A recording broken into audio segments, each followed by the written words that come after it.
Ashama akkam jirtu. Kun boku miidiyaa. Egaa guyyaa har'aa kanas karaa itti maallaqa argachuu dandeessanii isiniif qabadhee dhufee jira. Egaa weebsaayitiin har'a isiniif qabadhee dhufe karaa cryptocurrency keessaa isa beekamaati karaa Bitcoin kan nuuf kaffalu ta'a jechuudha. Egaa viidiyoo kana galumaatti daawwattanii keessaa karaa itti maallaqa online irraa argachuu dandeessanii ni barattu jechuudha. Egaa chaanala kana warri haaraa taatan subscribe gochuudhaan maatii nuuf ta'uu ni dandeessu. Video kanallee like gootanii jalqaba akka hin daganne isin jecha video isiniif qabannee dhufnee tajaajila.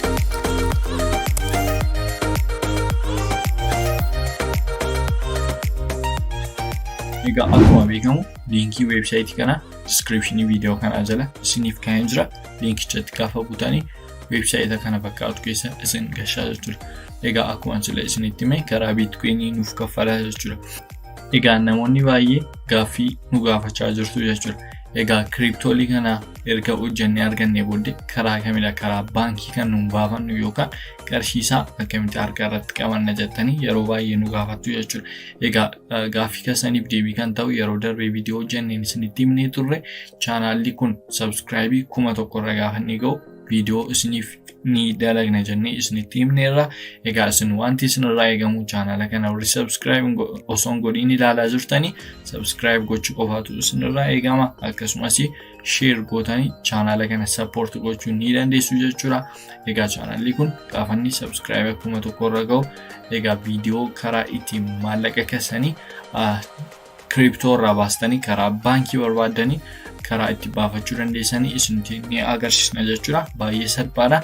So isinitti agarsiisna. Isin subscribe wantoota akkasii gochuudhaan chaanala kana support gochuu ni dandeessu jechuudha. Egaa websaayitii har'a ani isiniif qabadhee dhufe OfferBit jedhama jechuudha. Egaa akkuma isinitti hime Bitcoin nuuf kaffala isiniin jechaan jira jechuudha.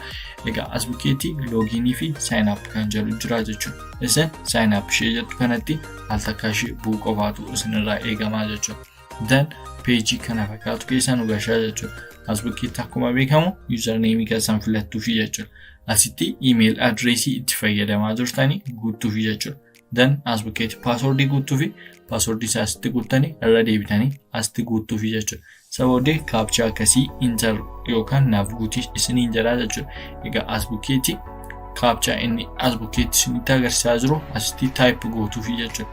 Yoonni kapitaalii ta'e kapitaaliitti guutanii gootuufi jechuudha. Waan inni isin ajaju erga guuttanii fi booddee sign up ishee jettu kanatti al takka ishee bu'uu qofaatu isinirraa eegama jechuudha.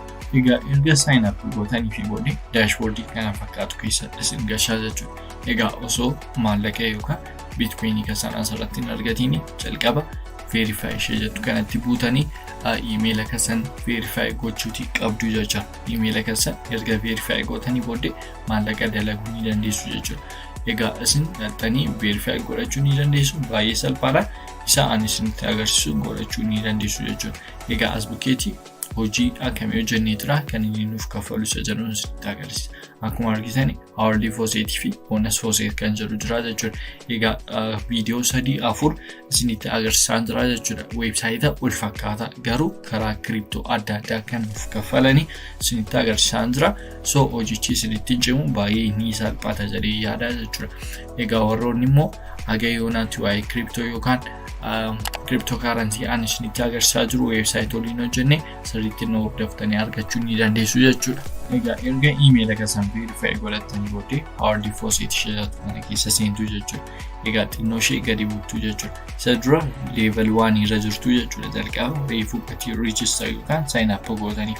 Egaa akkuma argitanii level 1 irratti 0.001 BTC nuuf kenna jechuudha. Akkuma argitanii 0 amma kana then 1 BTC nuuf kenna jechuudha. Satoshi of BTC kana jechuun Satoshi Bitcoin nuuf kaffalaa jechuudha. Level 1 irratti duwwaa akkasii jechuudha. Akkuma argitanii gaafa leveliin keenya hiriyoota keenyaa fi referral link isa jedhamuun referii goone akkasumas hojii as bukkeetti argamu hedduu hojjennee gaafa more active taanu leveliin keenya dabalee as ga'uu ni danda'a jechuudha. Egaa level 8 irra gaafa geenyu guyyaa keessatti haga duwwaa 8 BTC tti argachuu ni dandeenya jechuudha. Yaada Bitcoiniin tokko maallaqa Itoophiyaadhaan qarshii meeqa akka ta'e yeroo ammaa irratti. So guyyaa keessatti amma kana argachuu jechuun wanta baay'ee namatti toludha. Hundi keessan weebsaayitii kana yaaluutii qabdu jechuudha. As bukkeetti level 1 irra sababa jiruu fi isa kan level 1 argachuu fi as bukkeetti kaapchaa kana guutuu fi qabdu jechuudha. Egaa kaapchaa inni nu ajaju as bukkeetti guunnaa fi jechuudha akkaataa inni itti nu ajaju. Erga guuttanii fi booddee claim reward ishee jettu kanatti al takkaa ishee bu'uu qofaatu isinirraa eegamaa jechuudha. Isa dura akkuma argitan baalaansiin kun 0 waan tokko hin qabu. Claim gaafa goonu nuuf dabalaa jechuudha. Akkuma argitani 0.00 akkasii kan BTC Satoshi of Bitcoin naaf kennee jira jechuudha. Akkuma argitan duwwaa akkasii tokko Bitcoin naaf kennee jira jechuudha. Egaa irra deebi'ee gochuu waan barbaade daqiiqaa 30 eegee irra deebi'ee dhufeen godhaa jechuudha. Wanti irraa eegamu tokkoyyuu hin jiru, sheema kana gochuu qofaadha jechuudha. Egaa hardly faucet keessaa akkasitti kan maallaqa argannu jechuudha yookaan Bitcoin argannu. Dan akkuma argitan as bukkeetti bonus faucet kan jettu jirti. Isa keessa seentanii akkuma argitanii as bukkeetti claim reward gootanii argachuu ni dandeessu jechuudha. Baay'een keessan beektu kana. Egaa dan warroota as bukkee jiranii amma ta'e isinitti agarsiisa. Isa kan diiteelii keessa seentanii ofii keessanii yaaluu ni dandeessu jechuudha. Akkuma argitan as bukkee games kan jedhu jira jechuudha. Egaa geemisii keessatti akkuma argitanii geemoolii adda addaa jiru jechuudha. Egaa geemii kana taphattanii play gootanii taphattanii levelii keessan ol kaastanii then isinii laata jechuudha Bitcoin keessan. Egaa inni itti aansu short linksidha jechuudha. Akkuma argitanii this feature is not available jira. Egaa yeroo baay'ee isin hojjechuu dhiisuu ni danda'a jechuudha. Short links wantoota akkasii jira. More isin faucet ishee jettu kana keessa seentanii hardly faucet fi bonus faucet irratti focus gochuu qabdu jechuudha. Egaa akkuma argitanii payment proof wanti jedhu jira jechuudha. As bukkeetti namootaaf hammam akka kaffalame payment proof isinitti ni agarsiisa jechuudha as bukkeetti. Egaa as bukkeetti immoo wallet kan jedhu jira jechuudha. Egaa walletii bukkeetti depositii fi withdraw kan jedhu jira jechuudha. Egaa akkuma beektanii deposit gochuun asirratti maallaqa keessan galchitanii profit argachuudha. So amma for free yookaan osoo investing godheen argachuu barbaadna sababa ta'eef deposit jettu kana fayyadamnu jechuudha. Egaa erga maallaqa hojjettanii booddee immoo karaa withdraw jettu kanaan withdraw gootu jechuudha. Egaa withdrawtti gaafa butanii amma wanti barbaadanii as bukkeetti barreessitu jechuudha. Amma baasuu barbaadan amma baalaansii qabdanii jechuudha. Akkuma argitanii total withdraw keessanii as bukkeetti guutuuf jechuudha. Transaction fee duwwaa dhibba BTC waan akkasii as bukkeetti transaction fee isinirraa kutaa jechuudha. Minimum withdraw yookaan kan websaayitii kanarratti isin withdraw gochuu dandeessan immoo duwwaa 1,000 BTC withdraw gochuu dandeessu jechuudha.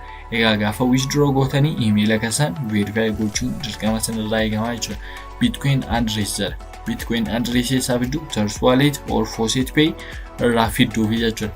Horii chaanala kana haaraa taatanii viidiyoo isiniif dalagnee jira karaa adreesii Bitcoin yookaan wallet Bitcoin banattanii so isa ilaaltanii banachuu ni dandeessu jechuudha. Erga akkas gootanii booddee withdraw BTC jettu kanatti bu'uu qofaatu isinirraa eegamaa jechuudha.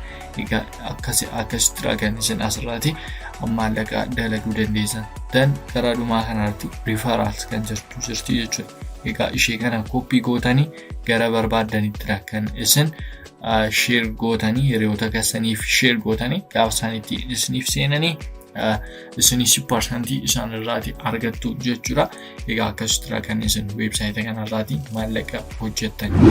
Egaa viidiyoon guyyaa irraa isiniif qabannee dhufne kana fakkaatu ture. Gaaffii kamiyyuu qabdu taanaan yaada kamis qabdu taanaan koomentii irratti barreessuu ni dandeessu jechuudha. Egaa viidiyoo kanallee warri like osoo hin godhin ilaalaa jirtanii like gochuu akka hin dagatinaa isiniin jecha viidiyoo haala namaaf galuuf haala bareedaatiin haga wal garuutti nagaan nuuf tura. Ciao.